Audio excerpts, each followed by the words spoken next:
Hi, welcome to our channel where we share the most intriguing stories. I just wanted peace. A house by the river, fishing at dawn, no bosses, no rules. But peace didn't last. First came the letters, then the threats, and then strangers on my land. The HOA thought they could take what was mine. They had no idea who they were dealing with. Now, this war will become their worst nightmare.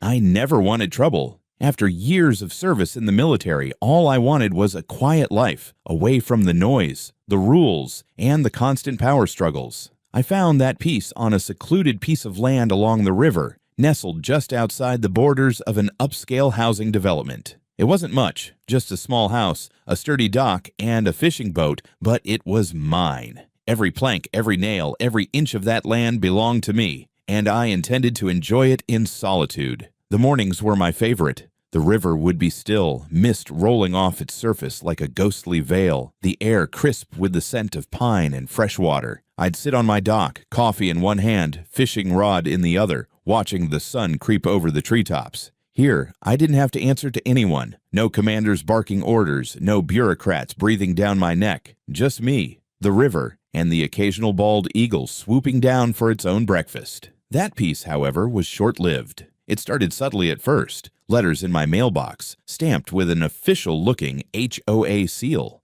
At first, I assumed they had the wrong address. My land had been privately owned for decades, long before that manicured cookie-cutter neighborhood sprang up across the way. I had never signed any agreements, never paid any dues, never attended their meetings. So, I ignored the letters. But the letters didn't stop. Then came the visitors.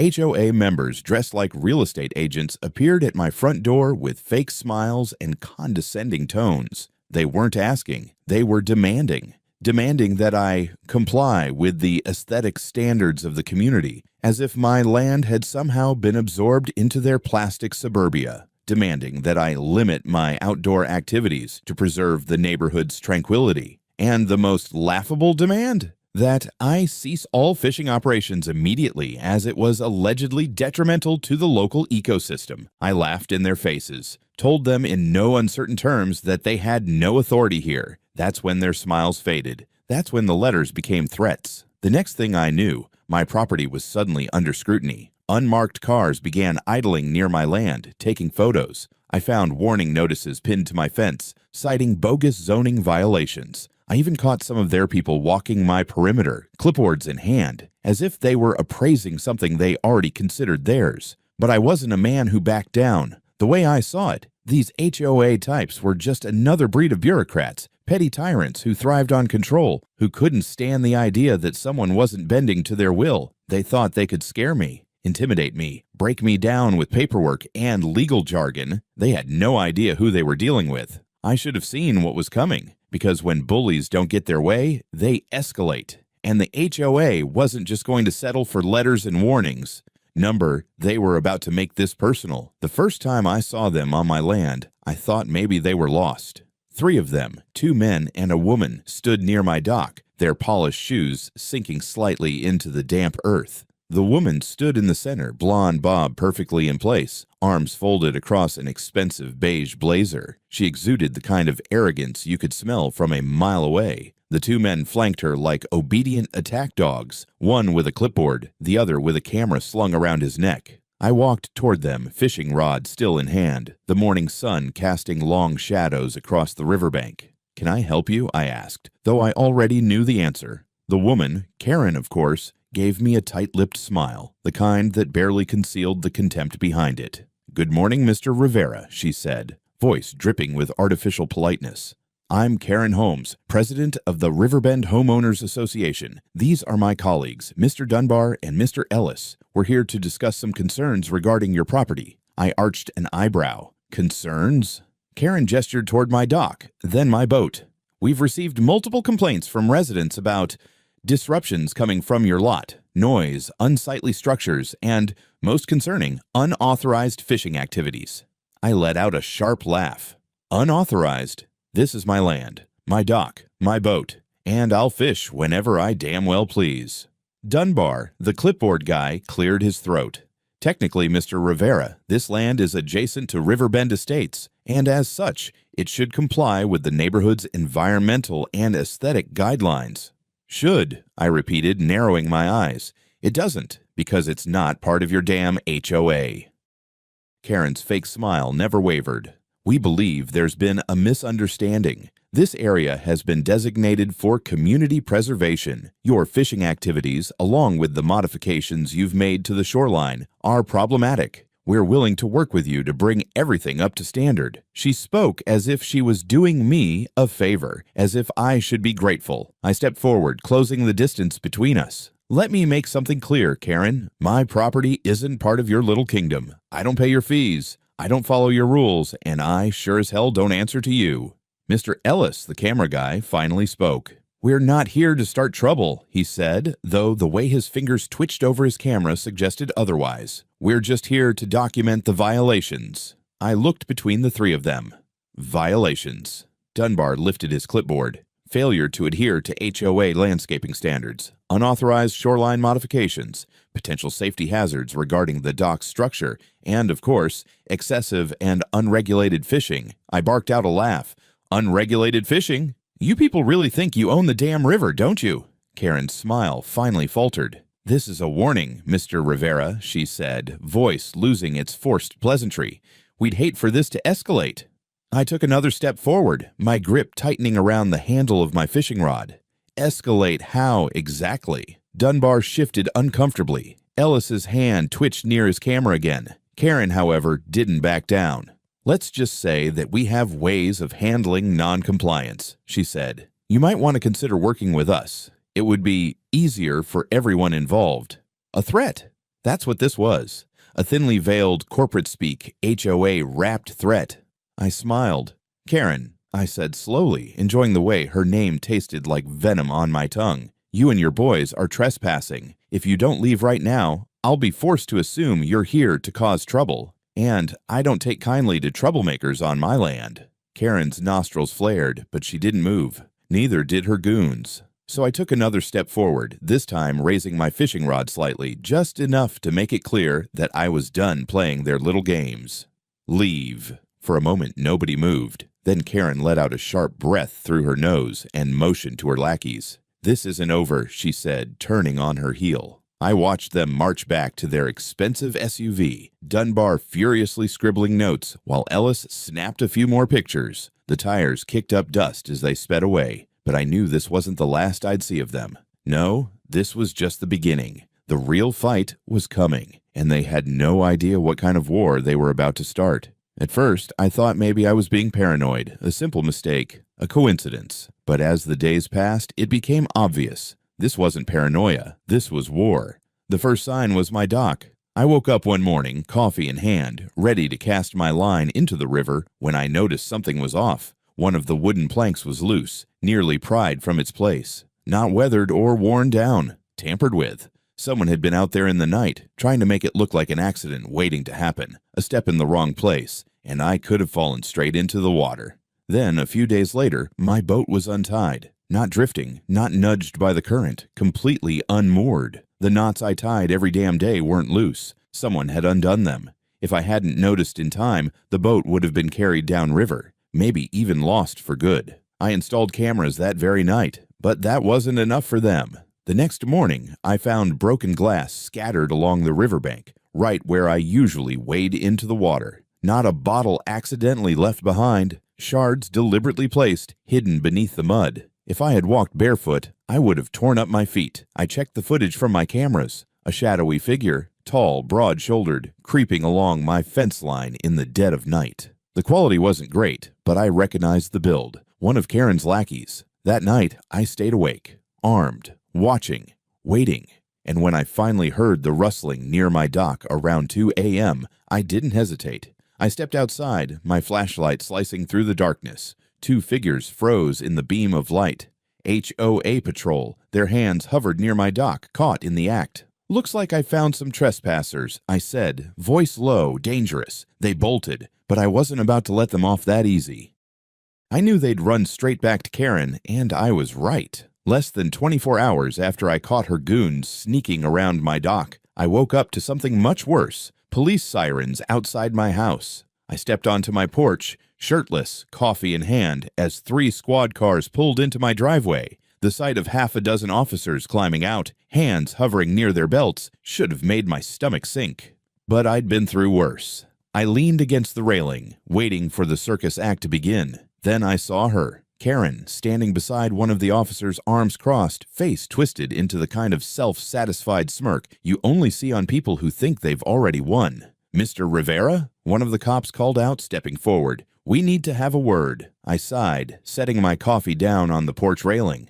"What's the charge, officer?" The officer, a tall guy with a shaved head and a hardened look, pulled out a notepad. "We received multiple complaints about illegal activities on this property, namely unlicensed commercial fishing, environmental violations, and—" He hesitated, like he didn't even believe the next part. "Possession of hazardous materials." I blinked. "Hazardous materials." Karen stepped forward then, holding a stack of papers like a damn lawyer in court. "That's right, officer. Mr. Rivera has been engaging in unregulated fishing operations, which is a clear violation of the Clean Water Act. He has also been storing dangerous chemicals on site, which could pose a risk to the community." I had to laugh. "And what exactly do you think I'm storing?" "Napalm." Karen ignored me. Furthermore, the HOA has documented numerous complaints from concerned residents about late-night activities, loud noises, and suspicious behavior. That was rich, considering it was her people sneaking around in the dark. I crossed my arms. "This is private property. I don't answer to the HOA, and I sure as hell don't answer to Karen. Unless you have an actual warrant, I suggest you get off my land." The officer hesitated. He knew this was a waste of time. Karen, sensing she was losing ground, played her final card. "Mr. Rivera resisted HOA security last night," she said smoothly. "2 of our community patrolmen reported that he physically threatened them." "That's assault." I exhaled through my nose, trying to keep my temper in check. If I had actually assaulted them, they wouldn't have walked away. The officer's lips twitched. He knew I was telling the truth. But procedure was procedure. "Mr. Rivera," he said, tucking away his notepad, "I need you to come with us for some questioning." I knew fighting it here wouldn't do me any favors, so I smirked at Karen, grabbed my jacket, and climbed into the squad car. If she thought this would scare me into submission, she was about to be very disappointed. The ride to the station was short and uneventful. They didn't cuff me because, deep down, the cops knew this was bullshit. When we arrived, I sat through the motions. Basic questioning, a formality more than anything. They didn't have any real charges, just a stack of HOA complaints that meant nothing in a court of law. 2 hours later, I walked out of the station without so much as a fine. Karen had wasted everyone's time, but that was never her goal. She wanted to make a statement, to show me that she could make my life difficult. That's when I decided to make a statement of my own. I drove straight home, still running hot from the interrogation, expecting at least a few days of quiet before the next round of HOA nonsense. I was wrong. By the time I turned onto the dirt road leading to my property, my headlights caught 3 figures standing near my dock. Even from a distance, I could see the gleam of flashlights and the reflective patches on their shoulders. HOA security.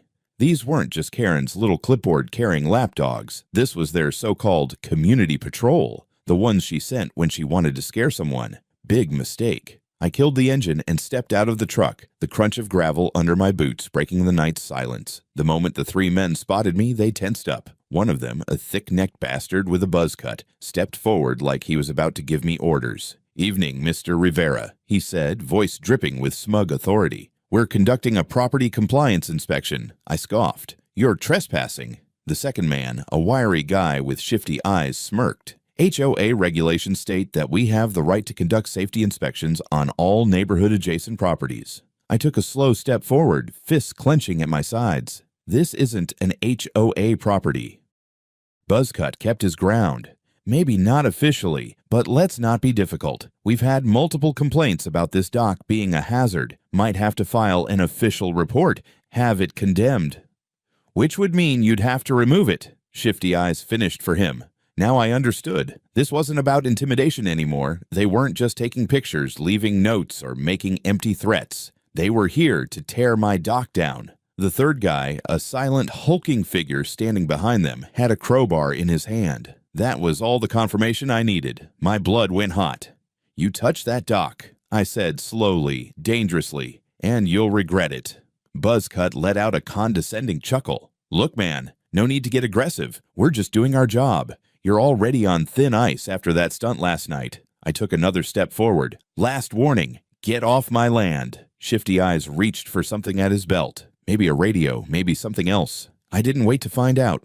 I closed the distance in 2 strides, grabbing him by the collar and slamming him against the nearest wooden post. The air left his lungs in a choked wheeze. Buzzcut moved fast, swinging at me with a cheap sucker punch, but I was faster. I ducked, driving my elbow into his ribs before smashing my fist into his jaw. He stumbled back, cursing, hand going to his mouth. And then there was the big guy.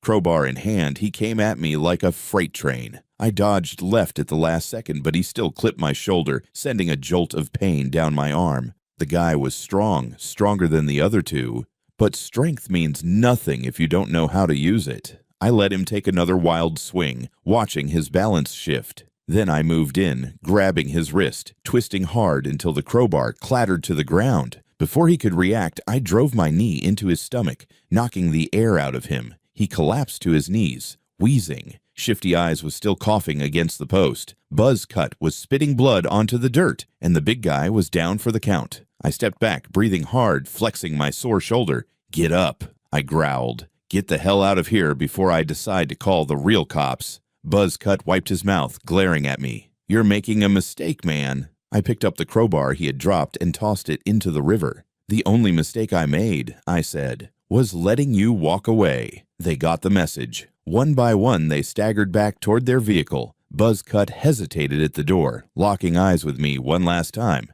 "Karen's not going to let this go," he muttered. I smirked. Neither am I.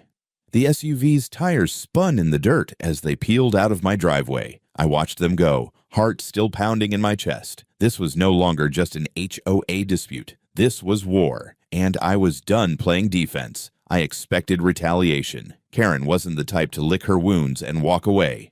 No, people like her escalate, and sure enough, she did. But this time, she didn't send her little patrol monkeys to vandalize my property or leave more empty threats.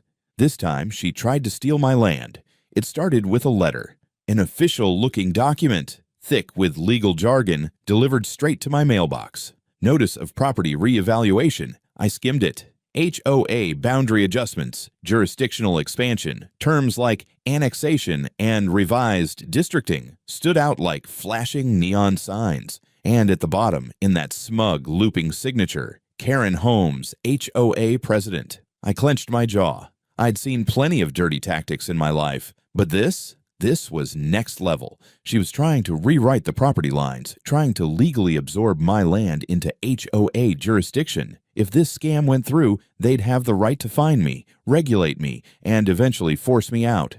I took the papers inside, sat down at my desk, and started digging. The more I read, the angrier I got. The document cited community planning records that didn't exist, zoning laws that had never applied to my land, and, most damning of all, a list of property owner signatures approving the change. My name was on that list.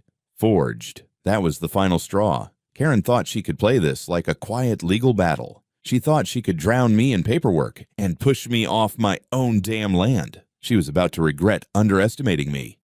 Karen had crossed a line. Vandalism, harassment, and threats were one thing. Forgery and land theft. That was a whole different game. And I was about to flip the damn board. I wasted no time. The next morning, I drove straight to my lawyer's office. Michael Grant, ex-prosecutor, now a real estate and property rights bulldog. He listened as I laid everything out. The fake documents, the boundary fraud, the forged signatures, mine included. By the time I was done, he looked ready to tear someone apart. "This is criminal," he said, eyes dark. "We're not just talking about a civil case here. This is fraud, forgery, and attempted property theft." "Damn right it is," I muttered, "and I want her nailed to the wall for it." Within 48 hours, we filed a lawsuit against the HOA, backed by concrete evidence. I documented everything, the fake complaints, the harassment, the security footage of her lackeys sneaking onto my land. But the real bombshell, Michael got a forensic analyst to examine the forged signatures. The verdict? Undeniable fraud. That was all the authorities needed. When the sheriff's department showed up at Karen's door with an arrest warrant, half the damn neighborhood gathered to watch. She screeched and protested, but the evidence was overwhelming. Forgery, fraud, attempted property seizure, trespassing. Her smug HOA empire collapsed in a single afternoon. As she was shoved into the back of a squad car, she turned and locked eyes with me. "You think this is over?" she spat, her voice shaking. I smirked. "For you? Yeah, it is." The day Karen was hauled off in cuffs, the war officially ended. But victory didn't come without scars. The HOA tried to distance themselves from her, pretending they had no idea what she was up to. But Michael wasn't about to let them off the hook. The lawsuit continued, and soon enough, the entire board was exposed for their corruption. Fines were issued. Board members resigned in disgrace. Riverbend Estates was forced to pay damages, and the HOA's power crumbled overnight. But even with them gone, the damage had been done. My dock had been vandalized. My property had been under siege for months. I barely slept for weeks, always waiting for the next move, the next attack. Even now, every time I hear a car slow down near my driveway, my muscles tense out of habit. Freedom had a price. One afternoon, while fixing a broken section of my fence, one of my neighbors walked up, a guy I barely knew, someone who'd kept his head down while Karen ran the show. "I just wanted to say, I'm sorry," he muttered. "A lot of us should have spoken up sooner." I studied him for a moment, then nodded. "Yeah, you should have." He looked down, ashamed, but I didn't need his apology. I didn't fight this war for thanks. I fought it because no one takes my land. That night, I sat on my porch, beer in hand, staring out at the quiet river. For the first time in months, I wasn't waiting for the next battle. I had won. The land was mine, always had been, always would be. And if anyone ever tried to take it from me again, they'd regret it.